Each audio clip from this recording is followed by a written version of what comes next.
ধরেন সারাদিন আপনি খুব সুখে আছেন, শান্তিতে আছেন, সবার সাথে হাসি ঠাট্টা করতেছেন, মজা করতেছেন। অথচ রাতের বেলা যখন আপনি বিছানাতে ঘুমাতে যান, তখন আপনার ঠিকমতো ঘুম হচ্ছে না। ঘুমাতে গেলে আপনি একটা অনুশোচনায় পড়ে যান। সেই অনুশোচনাটা হচ্ছে আপনার জীবনে কাউকে না কাউকে, কারণে অকারণে, সরাসরি হোক কিংবা দূর থেকে হোক, কষ্ট বা আঘাত দিছেন, সেই আঘাতের কথা মনে পড়ছে। সেই আঘাতের কথা মনে করে আপনি ঘুমাতে পারতেছেন না। আমি বলবো কি, আপনি এসব অনুশোচনা, অনুবিনয় না করে নিজের ইগুকে এক সাইডে রেখে তার কাছে গিয়ে মাফ চেয়ে নেন। সে যদি মাফ না করে, আল্লাহ আপনাকে মাফ করবে না। যাকে আপনি কষ্ট দিছেন, সে যদি আপনাকে ক্ষমা না করে, আল্লাহ আপনাকে ক্ষমা করবে না। অতএব আপনি যার সাথে দুষ করছেন, তার সাথে আপনার ক্ষমা চাইতে হবে, তার কাছে আপনার ক্ষমা চাইতে হবে। সে যদি ক্ষমা না করে, তাহলে পৃথিবীর কোনো শক্তি নাই যে আপনাকে ক্ষমা করবে। আল্লাহ পাক রাব্বুল আলামিন পবিত্র কোরআনে বলছেন যে, তুমি যার কাছে দুষ করে এসেছো তার কাছে ক্ষমা চাও, সে যদি ক্ষমা না করে, আমিও তোমাকে ক্ষমা করব না।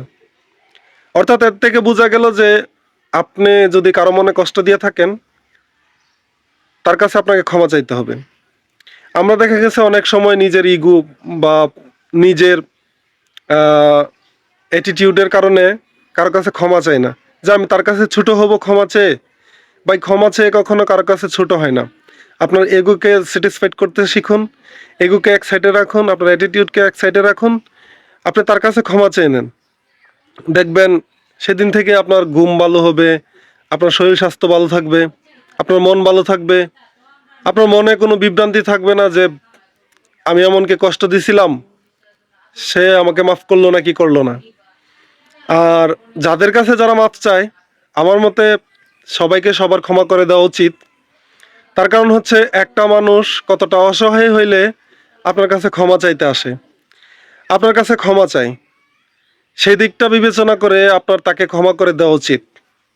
আর আপনি যদি ক্ষমা না করেন বা ক্ষমা না করতে পারেন, তাহলে এই দুনিয়াতে আমি বলবো যে আপনার মতো অসহায় মানুষ কেউ নেই, বা আপনার মতো দুর্ভাগা মানুষ কেউ নেই।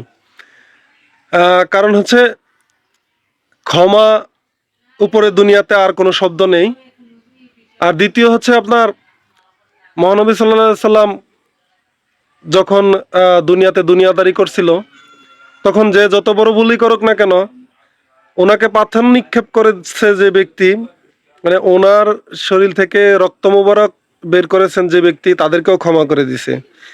অর্থাৎ এক কথায় বলা চলে যে ক্ষমা হচ্ছে আমাদের প্রিয় নবী হযরত মুহাম্মদ সাল্লাল্লাহু আলাইহি সাল্লামের সুন্নাহ। ক্ষমা করে দিন তাকে যে আঘাত বা কষ্ট দিয়েছে আপনাকে, এটাই রাসূলের সুন্নাহ।